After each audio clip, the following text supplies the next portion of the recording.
ॐ ज्ञानतिमिरान्धस्य ज्ञानाजनाशलाकया चक्षुरुन्मिलितं येन तस्मै श्रीगुरुवे नमः। श्रीचैतन्यमनोभीष्टं स्थापितं येन भूतले स्वयंरूपा कदा मया ददाति स्वपदान्तिकं। वन्देऽहं श्रीगुरु श्रीयुतपदकमलं श्रीगुरून् वैष्णवाच श्रीरूपं साग्रजातं सगन् रघुनाथान्वितं तं सजीवं साद्वैतं सावधूतं परिजनसहितं कृष्णचैतन्यदेवं श्रीराधाकृष्णपादान् सहगण ललिता श्री विशाखा अन्वित। हे कृष्ण करुणा सिंधु दीनबंधु जगतपते गोपीश गोपीकांता राधा कांता नमोस्तुते। तप्त कांचन गौरांगी राधे वृंदावनेश्वरी वृषभानुसुते देवी प्रणमामि हरिप्रिये। वाञ्छाकल्पतरूपस्य कृपा सिन्धुश्च एव च पतितानां पावनेभ्यो वैष्णवेभ्यो नमो नमः। नमो ओं विष्णुपादाय कृष्णपृष्ठाय भूतले श्रीमते भक्तिवेदांत स्वामिनिति नामिने। नमस्ते सरस्वती देवी गौरवाणी प्रचारिणे निर्विशेषं शून्यवादी पाश्चात्य देशतारिणे। Just need the blessings from Krishna and all the Guru Parampara. Okay. So, Hare Krishna. And before I start, I would like to get blessings from Krishna, my Siksha Guru, and all of you, that right words should come at right time and it should touch each of you hearts. जो मुझे कृष्ण बोलना चाहते हैं वो message निकले अच्छे से। And I will talk in Hindi और बाद में मैं इसको कंक्लूड करूँगी as I said before. So hopefully it is fine. Okay, so ये जो टॉपिक है वो है सफ़रिंग, कि ये सफ़रिंग क्या होता है, सफ़रिंग है क्या। तो अगर हम सोचें कि सफ़रिंग अगर इन शॉर्ट वर्ड में बोले तो सफ़रिंग की जब हमारी चीज़ें हमारे हिसाब से नहीं होती है, हमें पेन होता है, हमें दर्द होता है और हम उसे सफ़रिंग बोलते हैं। तो ये कैसे होता है, सबके लिए डिफरेंट होता है वो, और कैसे ये कृष्ण भक्त के लिए बहुत डिफरेंट होता है वो भी है। तो ये मैं टॉपिक डिस्कस करने के पहले एक भगवान ने जो अर्जुन को समझाया है, जो चैप्टर 8 में है भगवद गीता में वर्स 15, कि उनके अगर सच बात है कि उनके हिसाब से ही नहीं, हर स्क्रिप्चर में लिखा है कि यह जो हम जहाँ रह रहे हैं इसे दुखालय। तो कृष्ण बोलते हैं कि ये बहुत अच्छा है, अगर लाइक अगर आप लोग इसको राइट डाउन भी कर लो तो बहुत अच्छा है। मामोपेत्य पुनर्जन्म दुखालयम अशाश्वतम ना प्रुवंती महात्मना ससिद्धि परमाम गता। तो कृष्ण बोल रहे हैं which verse is this? So it's chapter 8 verse 15. Okay. 15, yes. So what Krishna is saying कि अर्जुन ये दुखालय है और अशाश्वत है। अशाश्वतम मीन्स क्षणिक, टेम्पररी, ये जो है वो हमेशा के लिए नहीं है। बट जब तुम मेरे धाम आ जाए या कोई भी मेरे धाम आ जाएगा तो वहाँ सुख ही सुख है। दो ये दुखालय क्यों है वो मैं थोड़ा ब्रीफ बताऊंगी, फिर मैं सफरिंग का डिस्कस करूंगी, कर्मा एंड ऑल। तो दुखालय कैसे है, जन्म मृत्यु जरा व्याधि। जन्म, जब हम जन्म लेते हैं, भागवतम और हर स्क्रिप्चर में लिखा कैसे हम लेते हैं, हम माता के गर्भ में उल्टा लटके होते हैं, हमारे हाथ बंधे होते हैं और हम भगवान से उस समय प्रार्थना करते हैं। हम बहुत तकलीफ में होते हैं, हमें कीड़े काटते हैं और सब बहुत तकलीफ होता है और हम हाथ जोड़ के भगवान से बोलते हैं कि भगवान अब की बार बचा लो, अब की बार बचा लो। इसके बाद एक बार मैं यहाँ से निकलूँ तो बस आपकी पूजा करूँगा और फिर मैं आपके भगवत धाम चला जाऊँ, तो इस बार मुझे बचा लो। हमें वो 9 महीने हम लिटरली हाथ जोड़ के उल्टा लटके भगवान से प्रार्थना करते हैं। और वो पूरा प्रोसेस ही, जो बर्थ लेने का प्रोसेस, माता को भी दुख होता है, जो बच्चे निकलते हैं उनको भी दुख होता है, बहुत तकलीफ से निकलते हैं। लेकिन जब हम बाहर आते हैं, जो सेलिब्रेशन होता है, सारा कुछ जो बोलते हैं ना माया, तो सारा कुछ हम भूल जाते हैं। जो हमारा बोलते हैं ना कि क्यों बोलते हैं कि बचपन होता है, वो इनोसेंस होता है, हम भगवान से बात कर सकते हैं। लेकिन जैसे जैसे माया हमारे ऊपर चपेट करने लगती है, हम सारा कुछ भूल जाते हैं और फिर इसी माया में फंस जाते हैं। फिर वो 84 लाख योनि का जो चक्कर चलता है। तो दुखालय में हुआ जन्म मृत्यु। जब मृत्यु होती है, जब हम मरते हैं, ये हर जगह पे लिखा है, जब हम मरते हैं शरीर निकलता है तो ऐसा बोला जाता है कि 40,000 स्कॉर्पियन जो बिच्छू होते हैं वो हमें डंक मारते हैं। क्योंकि एक तो शरीर जो हम पहले क्या, हम ये मानते नहीं है कि हम आत्मा है। तो वो हमने वो शरीर को ही अपना समझ लिया, अपना घर समझ लिया। तो जब वो शरीर से आत्मा निकलता है तो बहुत तकलीफ होती है। हमारे इतने सारे अटैचमेंट होते हैं, हम मानने को तैयार नहीं होते हैं कि हमारा ये शरीर हमारा नहीं है। तो ऐसा कहा जाता है कि 40,000 जो बिच्छू है वो डंक मारते हैं, बहुत तकलीफ से वो आत्मा जो है वो शरीर से निकलती है। और इसके बीच में आता है जरा। जरा मतलब क्या होता है? बीमारी। बीमारी आना ही है, क्योंकि जैसे जैसे शरीर बूढ़ा होगा कुछ ना कुछ होता ही रहेगा, कम या ज़्यादा, वो तो मैं बाद में बात करूंगी, हमारे प्रारब्ध के हिसाब से होता है। तो जरा और जरा और बुढ़ापा वो भी आना ही आना है। तो ये चार चीज़ तो आना ही है। अब उसके साथ साथ ये तो हमारे ये कृष्ण जो बोल रहे हैं वो दुखालय, वो बिल्कुल उन्होंने ये बात सही है। हमें अगर भगवतान पहुंच जाए तो सारा सुख है, हमें हम भूल जाते हैं।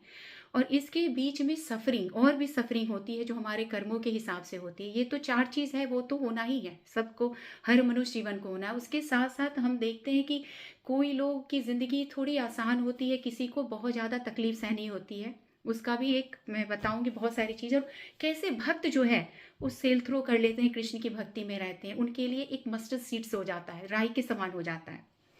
तो पहले हम जानेंगे कि हम सफ़र क्यों करते हैं, वाई वी सफ़र। तो इसमें क्या है कि हम सफ़र क्यों करते हैं? ये हमारे जो कर्म है वही हमें वापस आते हैं। जैसे हम बोलते हैं ना कि जो हम बोते हैं वही हम पाते हैं। और इसके लिए मैं एक महाभारत का बहुत ही अच्छा, महाभारत की स्टोरी में जाऊंगी कि कैसे हमारे कर्म हमें ही वापस आते हैं। जो बोलते हैं कि आपे बीजो आपे पाओ, हमने जो बोया है वो मिलेगा, कभी कम कभी ज़्यादा। तो ये कैसे मिलता है? कर्म जो है हमारा, ये कर्म कैसे है और कर्म हमें कैसे वापस मिलते हैं?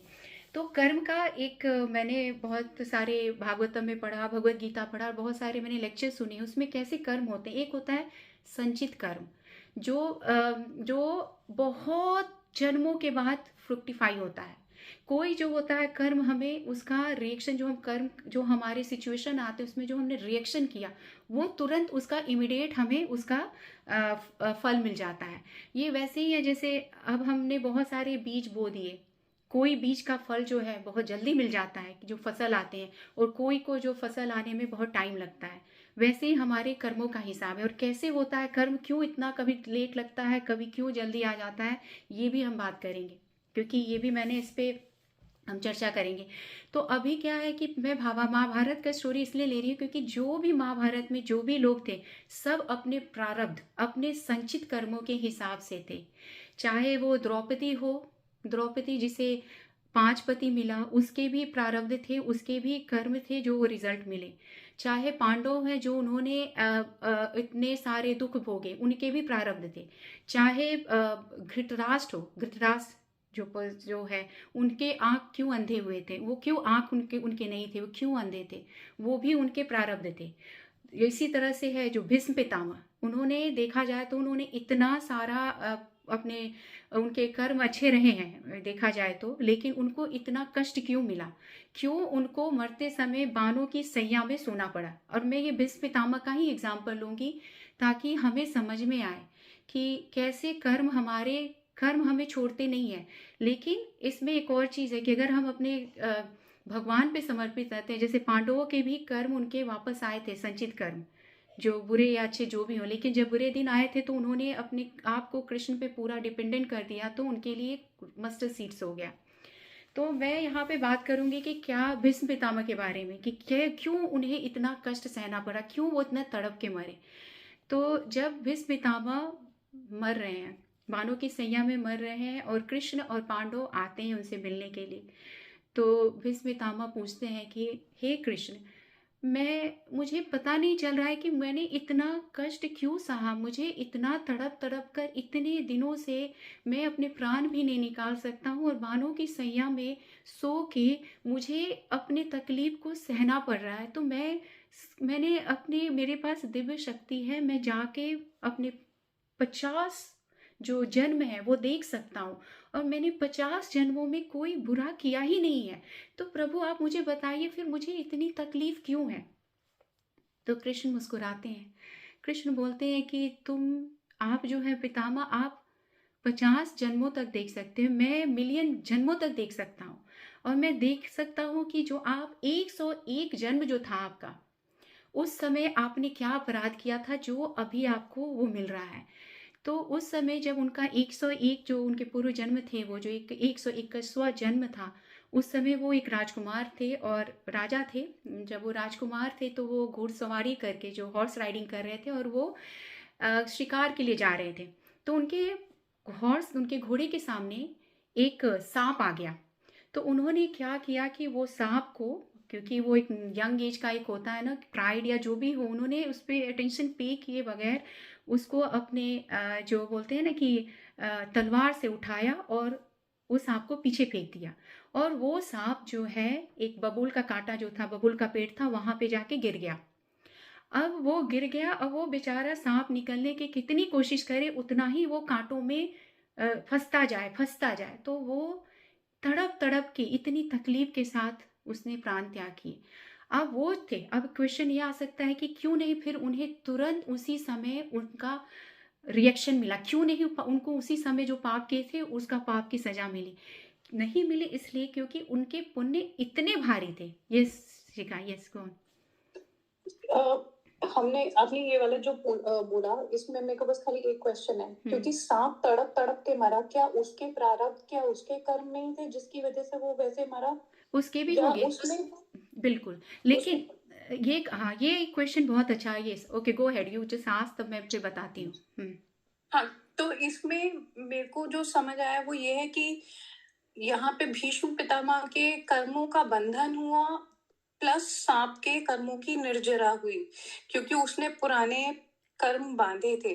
मगर अगर जैसे आपने अननोइंगली फेंका, तो उसमें कैसे कर्मों का बंधन हुआ? होता है वो ये चीज़ बहुत सारे मैंने डिस्कस किए हुए। वो ऐसे होता है जैसे हम जब सबका ये जो एक इनहेरेंट नेचर होता है, जैसे अभी मैं बताती हूँ कि जैसे आग है, आग का जो इनहेरेंट नेचर है उसे ताप देना, जलाना।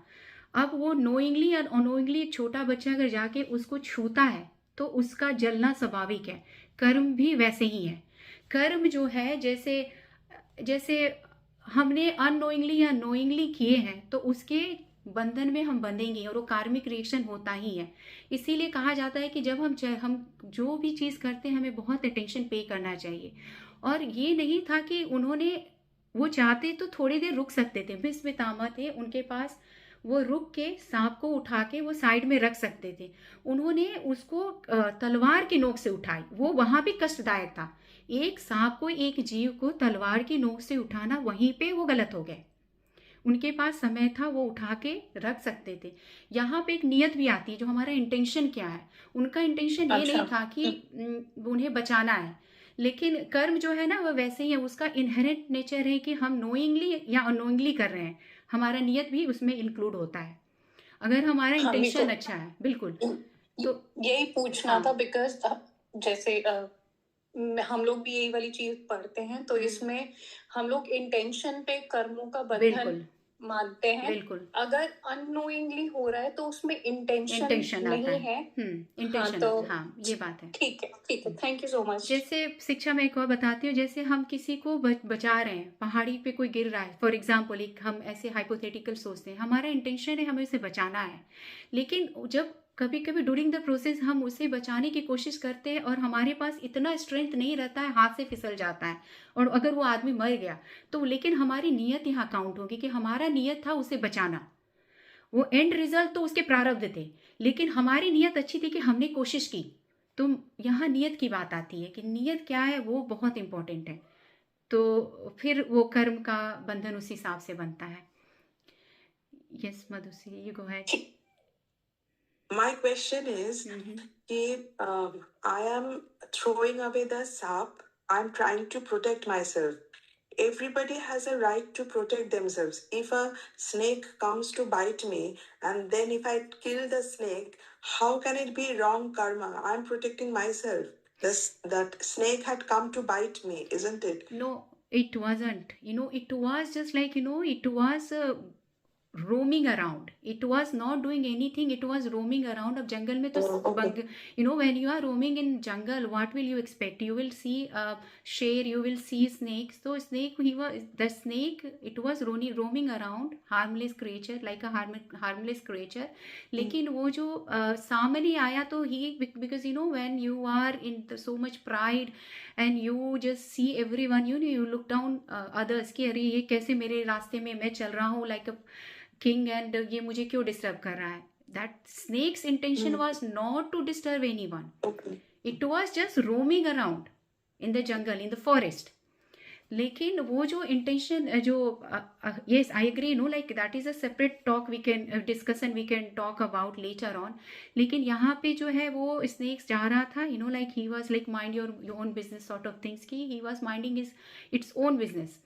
तो उस समय हमें जो भीष्म पितामह ने किया वो गलत था. that was wrong. So yeah, that good question. Okay, so okay, तो okay, I think if there is no question then I can go ahead because बहुत ही इंटरेस्टिंग है ये. तो वो जो उन्होंने जो किया था, और लेकिन उसके बाद उन्होंने इतने सारे संचित उनके अच्छे कर्म थे, उसके बाद उन्होंने बहुत अच्छे कर्म किए, बहुत कर्म किए. उनके 100 वर्षों तक उनको एक भी उन्होंने चूक नहीं किया. उनके कर्म इतने अच्छे थे कि वो फ्रुक्टिफाई नहीं हो पाया. वो जो उनका बचा, वो जो उनका प्रारब्ध थे वो उन्हें मिल नहीं पाया. जब इस जन्म में आए तो उन्होंने एक तो वचन मानते हैं, एक ये थोड़ा कॉन्ट्राडिक्टरी है, लेकिन यहाँ पे उन्होंने अधर्म का साथ दिया. उनके जो जमा पूंजी जो होती है ना, जमा पूंजी क्या होती है, हमारे अच्छे कर्म और बुरे कर्म जो उसको नलिफाई करते हैं. तो उनके सारे जो जमा पूंजी जो अच्छे कर्म थे वो सारे खत्म हो गए क्योंकि उनको कौरवों का साथ देना पड़ा. तो यहाँ पे उनका जो उनके जो पाप कर्म थे ये यहाँ पे फ्रुक्टिफाई हुए और यहाँ पे उनको मिला. तो ऐसे कर्मों का बंधन होता है, इसलिए हम लोगों को बहुत केयरफुल रहना होता है. अब इसी केस में अगर हम देखें तो पांडवों को देखें, उनके भी प्रारब्ध थे, उन्हें वो भोगना ही था.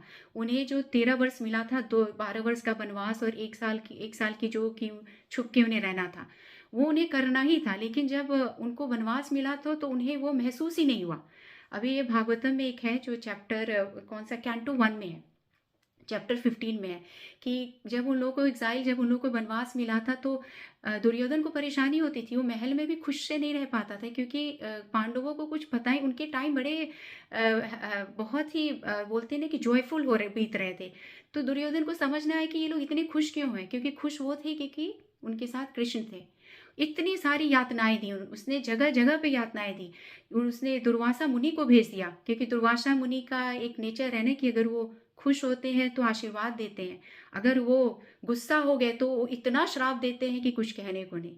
उसने दुर्वासा मुनि को भेजा कि जाए वहाँ पे आप भोजन करें, और वहाँ भी आके कृष्ण ने बचा लिया.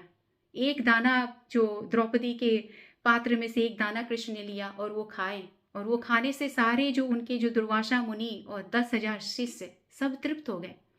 और ये वो एक जो मैंने श्लोक लास्ट टाइम बताया था कि कैसे एक हम कृष्ण को तृप्त कर देते हैं, भागवतम में बहुत अच्छा श्लोक है.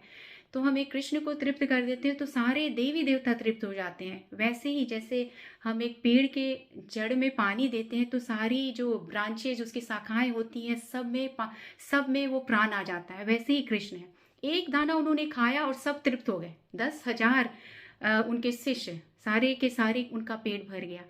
तो यहाँ पे मेरे ये कहने का मतलब है प्रारब्ध तो आएंगे ही, लेकिन कैसे हम जब कृष्ण पे डिपेंडेंट रहते हैं तो वो कैसे सॉल्यूशन भी बताते हैं और कैसे हमें वो मस्टर्ड सीड्स की तरह लगता है. अब इस पे मैं एक बहुत ही अच्छा कथा है जो मैं जो मेरे एक मैंने शिक्षा गुरु है, उनके शिक्षा गुरु उनसे सुना था, तो वो मैं बताऊंगी. उसके पहले मैं 2-3 वर्स है, क्योंकि ऐसे नहीं कि सब जगह पे लिखा है, मैं भगवत गीता का कुछ जो वर्स है वो बताऊंगी कि जब हमारे पास दुख और सुख आए तो कैसे हमें लेना है, क्योंकि वो तो आना ही है. जैसे एक बहुत ही अच्छा सा है जो कृष्ण ने बोला है, बहुत अच्छा है कि chapter 2, please if you like you can note down, verse 14. मात्रा स्पर्शा तू कौन्तेय शीतोष्ण दुख सुख दुख दा आगम अपानीय अनित्या तान तितिक्षस्व भारत. तो कृष्ण यहाँ बोल रहे हैं कि सुख और दुख तो आएंगे। वो सुख और दुख कैसे होंगे? इट्स लाइक सर्दी और गर्मी, वेदर की तरह आएंगे। अगर सुख आ रहा है तो दुख आना ही है, दुख आया है तो सुख आना ही आना है। ये मतलब कि ये तो मतलब है ही, आना ही आना है। लेकिन जब इन सबों को सहने की शक्ति रखो, कौन तय? हम सबको बता रहे हैं कि हमें वो डाइजेस्ट करना है। अगर हमें सुख आता है तो हमें प्राइड नहीं फील करना, हमें अभिमान नहीं होना चाहिए, उसे भी भगवान पे समर्पित करके कि ये कृष्ण ने, मैं इतना डिजर्व नहीं करती थी लेकिन कृष्ण ने उससे ज़्यादा मुझे सुख दे दिया, ऐसा करके हमें एक्सेप्ट करना है। और जब दुख आए तो हमें, जो भक्त की एटीट्यूड ऐसी ही होती है कि हमारे पास बहुत बड़ा पहाड़ जैसा दुख आने वाला था, लेकिन कृष्ण ने उसको एक छोटा दुख बना के, एक मस्टर्ड की सीड्स की तरह, राई की तरह बना के दे दिया। तो वो कृष्ण यहाँ पे भगवत गीता में समझाते हैं। और अब यहाँ पे है कि ठीक है, हमारे प्रारब्ध है, अब क्या करें? हमारी तो पिछले जन्मों में हमने बहुत गलती कर ली, अब क्या करें? कैसे हम आगे ठीक करें? हो गया, गलती हो गया, अनोइंगली गलती हो गई। अब लेकिन जब हम यहाँ पे आए हैं, अब हमको भगवान की शरण मिली है, तो हम कैसे अपने पापों से छुटकारा पाएं और कैसे आगे हमसे पाप ना हो। तो ये भी कृष्ण ने इसका भी हल दे दिया है। उन्होंने चैप्टर 12 वर्स 66 सर्वधर्मान परित्यज्य मामेक शरणम व्रज अहम त्वाम सर्व पापोभ्यो मोक्षयामि मा शुचा। तो उन्होंने क्या बोला है कि सब धर्मों को त्याग दो, सारे डाउट को त्याग दो और मेरी शरण में आ जाओ। मैं तुम्हें सारे जो तुम्हारे सिंपल जो रिएक्शंस रहे हैं वो सब से तुम्हें मुक्ति दे दूंगा, बिल्कुल डरो नहीं। तो अब क्या है कि अब हम सोचेंगे कैसे सरेंडर क्या? यही एक बहुत बड़ा ट्रिकी चीज़ है जो हमें समझना है। सबके बस की बात नहीं होती है कृष्ण को सरेंडर देना। अगर हमने कृष्ण को सरेंडर दे दिया तो हमारे जितने भी रिएक्शन है, सारे चीज़ जो हमने पाप किए हैं वो सब कटते जाएंगे। अब ये कैसे होगा? तो उन्होंने उसके लिए भी एक बोला, ये भी आप लोग प्लीज़ नोट डाउन कर लो, बहुत ही अच्छा है ये। चैप्टर 9 वर्स 34, मन मना भव मत भक्ता मद्याजी माँ नमस्कुरु माम वैश्यसी युक्ता एवं आत्मानम मत परायणा। मेरे भक्त बन जाओ, मेरे बारे में सोचो, मेरी पूजा करो, मेरी अर्चना करो, फिर तुम्हें तो सारा सुख मिलेगा मेरे बगैर। ये एक और दूसरा चैप्टर, उसमें एक और वर्स है जो मैं बताऊंगी कि कृष्ण के बगैर कहीं सुख नहीं है। और हम कृष्ण की भक्ति में लगेंगे तो हमारे जो भी कार्मिक जो रिएक्शंस है, जो हमने सिंफुल एक्टिविटीज़ की हैं, वो भी धीरे धीरे डिस्ट्रॉय होने लगेगा, जो हमारे जो एक्यूमुलेटेड सिंफुल रिएक्शंस रहे हैं। और आगे कृष्ण, अगर हम जब कृष्ण की भक्ति में लगेंगे, उन पे सरेंडर रहेंगे, जैसे जैसे हमारा भक्ति स्ट्रांग होता जाएगा वो गाइड करते जाएंगे कि आगे हमसे कोई सिंफुल रिएक्शन नहीं निकले। और इसमें बहुत, जब हम भक्त बनते हैं तो हमारे ये नहीं कि हमारे जो पिछले जो कार्मिक रिएक्शन है वो डिस्ट्रॉय होते हैं, साथ साथ हमारा मन शांत होता है। हमारे रिएक्शन क्यों आते हैं? रिएक्शन इसलिए आते हैं क्योंकि जब हम सुख आता है तो हम अभिमान में हो जाते हैं, वहां भी रिएक्शन आता है, हम दूसरों को लुक डाउन करते हैं। और जब दुख आता है तो वहां भी रिएक्शन आता है, हम पाप वृत्ति करने लगते हैं, हम गलत राह पे चले जाते हैं।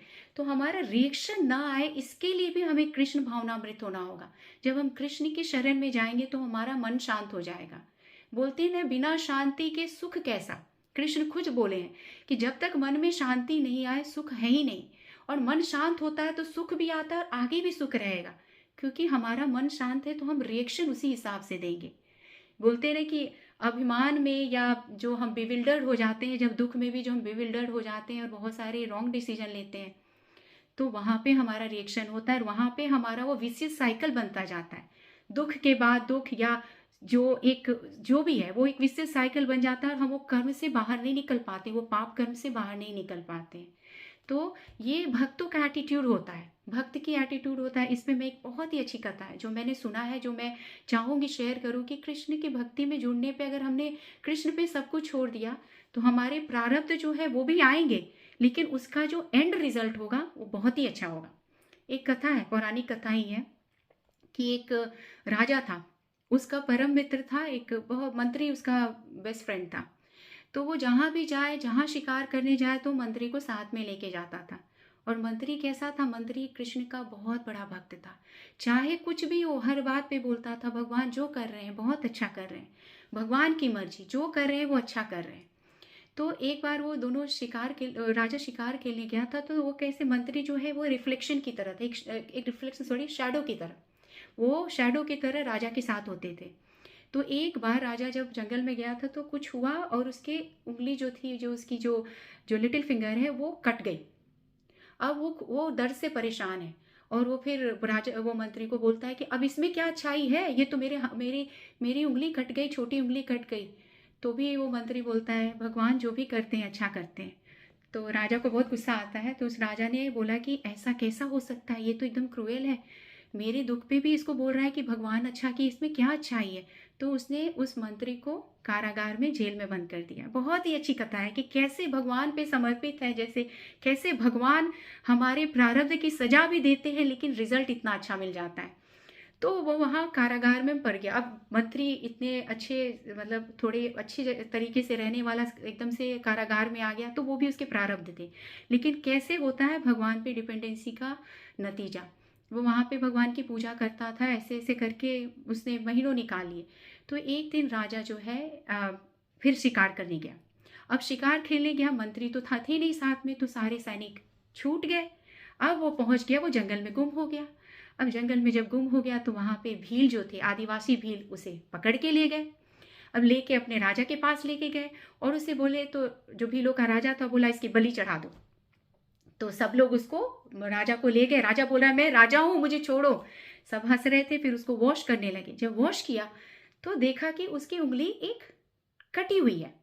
तो अब लेके, अब इन लोगों भीलों में ये जो नियम होता था कि जो भी बलि चढ़ती थी, जो जो उनके कुल देवी को, वो पूरा पूरा इंटैक्ट होना चाहिए, बॉडी में कहीं कट नहीं होना चाहिए। तो उसने जाके, वो ये तो किसी काम का नहीं है, उसको जाके वहीं पे छोड़ दिया। अब राजा जब उसे रियलाइज हुआ कि मौत के मुंह से निकला है, तो उसे सब बातें याद आने लगी कि क्या मंत्री क्यों ऐसा बोल रहा था। तो वो भाग भाग के गया मंत्री के पास में, उसे कारागार से छुड़ाया और पैर पकड़ के माफ़ी मांगी कि तुम सही बोल रहे हो, भगवान जो भी करते हैं बहुत अच्छे के लिए करते हैं। अगर आज मेरी उंगली नहीं कटी होती तो मैं आज तो मर गया होता। तो फिर राजा ने बोला ठीक है चलो मान लेते हैं, भगवान ने तुम मेरे लिए अच्छा कर दिया। तुम्हारे लिए क्या अच्छा किया? तुम बोलते हो भगवान मेरे लिए जो करते हैं अच्छा करते हैं, तुम्हारा क्या अच्छा हुआ? तुम तो कारागार में पड़े हुए थे। तो मंत्री बोलता है कि मैं, आप देखो भगवान की महिमा, अगर मैं आपके साथ जाता, मैं तो आपके साथ शैडो की तरह हूँ, कहीं जाते मैं आपके साथ जाता, तो वो आपको तो छोड़ देते लेकिन मेरी बलि चढ़ाते। इसीलिए भगवान ने मुझे यहाँ कारागार में डाला। तो ये ऐसे भगवान करते हैं। हम भगवान पे बिलीव करते हैं ना, तो हमारे प्रारब्ध को भी ऐसे काट देते हैं जो हमारे लिए ब्लेसिंग्स हो जाता है।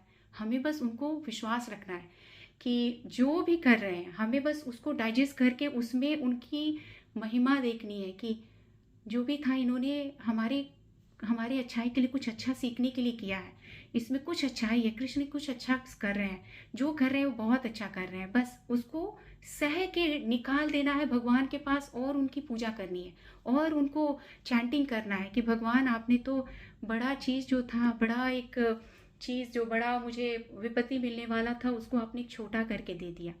और उस वैसे अगर हम करें ना तो वो इतनी आसानी से भक्त निकाल लेते हैं। जैसे मैंने एक बार पहले बताया था कि एक भक्त जो बड़ी डिवोटी है, वो जब हॉस्पिटल में गई थी तो उन्होंने कैसे उसको लिया और वो आराम से, एक जस्ट लाइक एकदम बड़ा चीज़ भी उनके लिए कुछ नहीं था, उन्होंने वहाँ पूरी चैंटिंग की और आके अभी वो हेल्दी पूरा घर में आ गई, वो वापस डिस्चार्ज हो गई।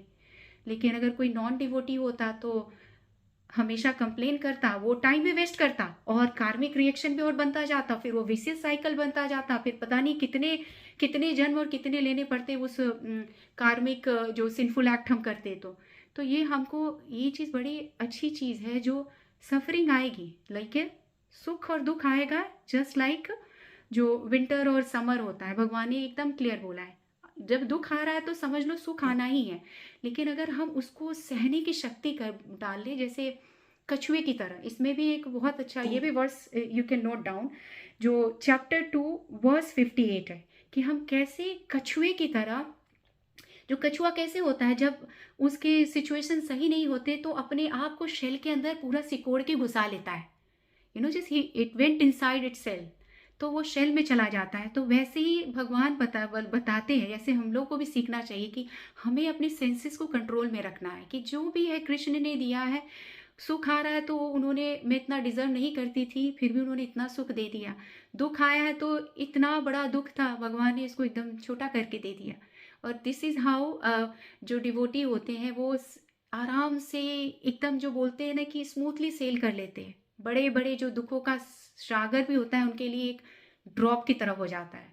और वी हैव टू लर्न कि ठीक है, लाइक दुख एंड सुख will come, but we are surrendered to Krishna's lotus feet and he will take care of us. We should do our duty, we should keep chanting, we should remember Krishna all the time and let suffering come, because it is our own deeds only which is coming back. जो हमने बोया है वही आ रहा है, but वो ऐसे आ रहा है कि वो हमें और बेटर पर्सन बनाने के लिए कर रहा है।